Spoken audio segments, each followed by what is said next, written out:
کسی بھی عورت کو گالی دینا انسان کی اپنی کمزوری اور کردار کی خرابی کو ظاہر کرتا ہے۔ ایک اچھا انسان کبھی بھی اپنی زبان کو اس حد تک گندا نہیں ہونے دیتا۔ عورت ماں بھی ہے، بہن بھی، بیٹی بھی اور بیوی بھی۔ اگر کوئی مرد کسی عورت کو گالی دیتا ہے تو در حقیقت وہ خود اپنی تربیت اور اپنے خاندان کی عکاسی کر رہا ہوتا ہے۔ اسلام میں بھی زبان کی حفاظت پر بہت زور دیا گیا ہے۔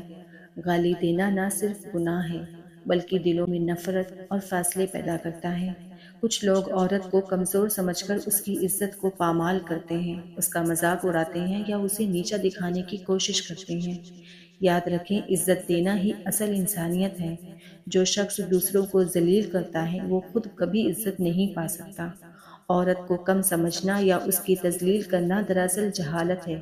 ایک مضبوط معاشرہ وہ ہوتا ہے جہاں عورت کو تحفظ اور عزت حاصل ہو۔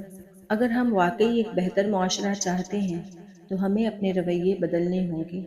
اپنی زبان کو صاف رکھیں، عورت کی عزت کریں، نکاح کے پاکیزہ رشتے کو اپنائیں، دوسروں کو برائی سے روکیں اور سب سے اہم، خود کو بدلیں۔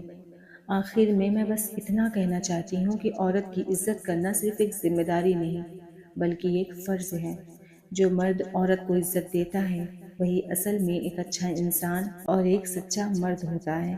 ہمیں چاہیے کہ ہم اپنے اندر جھانکیں، اپنی غلطیوں کو پہچانیں اور ایک ایسا معاشرہ بنائیں جہاں ہر عورت خود کو محفوظ اور باعزت محسوس کرے۔